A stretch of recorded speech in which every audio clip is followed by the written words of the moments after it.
The world of Dragon Age The Veilguard offers a depth customization, tactical complexity, particularly for newcomers and those returning after a while. Now, here is going to be a breakdown, a starter guide, beginner's guide to help you guys get going once you guys pick up the game.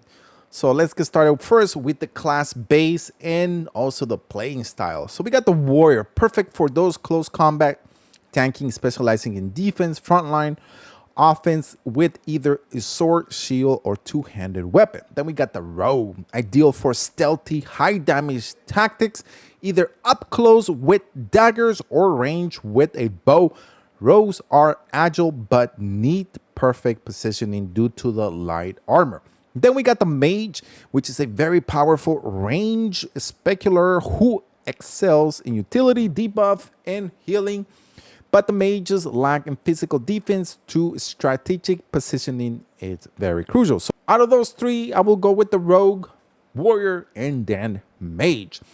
Factions. What does it matter to us when you are playing? It matters a lot because in regards to the builds. So each faction impacts your backstory, provides a unique buff, including improved reputation gains, extra utility options, specific combat advantages. Factions also unlock a specialized skill tree that align well with certain builds. So allowing you to be not only become very powerful when doing those combos, but if you choose correctly, you're going to become very OP and you're going to be dominating the game. Now, raise, what does it add? Something new, something different? Let's take a quick dive on this.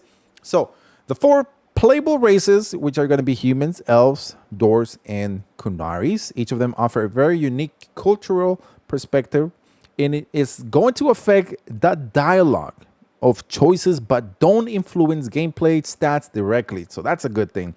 So choose the race that best aligns with your preferred role-playing experience. And then we got the balancing of the party with the different companions. This changed already. So from the previous game, now it's a trio. So in Veilguard, lets you recruit seven different companions, each with unique background, skills, of course, and alliances. So balancing the team with a mixed warrior, rogues, mages will be essential as only two companions can accompany you. A balanced team can adapt better in diverse enemies and tactical needs. Check out this other video, which also be in the pinned comments, that shows you on what exactly you need to do when you're making builds and also the best companions for each of your starting classes. Then we move on to action-based combat system. And this is where a lot of you guys that are veterans to the game have somewhat of an issue. And probably not to the newcomers, but unlike previous titles, the combat now is real time and faster pace, blending mechanics from both the Dragon Age Mass Effect series, which I think is a big issue, and that is one of the pet peeves that a lot of you guys don't like. Now, the combat relies on managing a resource bar for each class, warrior, rage, and also allows weapon swapping for adaptability. So that you already know that you have to make that change adjustment. And then some of the classes, it's a lot easier than others. And then we have the tactical mode and combos for strategic depth. Now, here we go. So the tactical mode allows you to pause combat and plan your moves, but without direct control. So over companions, that's the problem. So you will never have any say what in any of their companions when they're fighting because they do their own thing. So there's no way you can control them, but combo abilities are introduced, allowing players to stack effects with their companion skills, encouraging teamwork to maximize damage. And the last thing I probably could tell you is skill tree and specializations. With levels cap of 50, the skill tree offers you a diverse range of abilities, including 3 specializations per class, which will be unlockable once you guys reach level 20. That is when things started. You're going to be able to start doing things differently. So if you want to know more about each of the specializations for each of the classes. Check out the link that is in the pinned comments that will show you exactly what you got to do. Players need to consider both active skills and passive, choosing those that complement their companions and builds.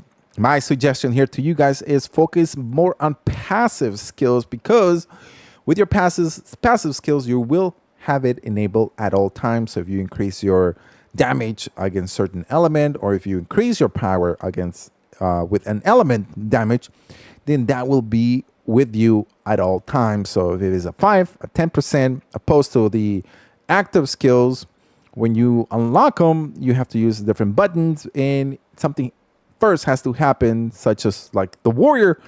You're going to need to do light and heavy combos to be able to unlock certain active skills. And the same thing goes with the mage, and same thing goes with the rogue. So focus on passives, become very OP. And that's it. Those are the different tips that I can give you to help you get started on Dragon Age The Veilguard. Let me know in the comment section if you like the game or not.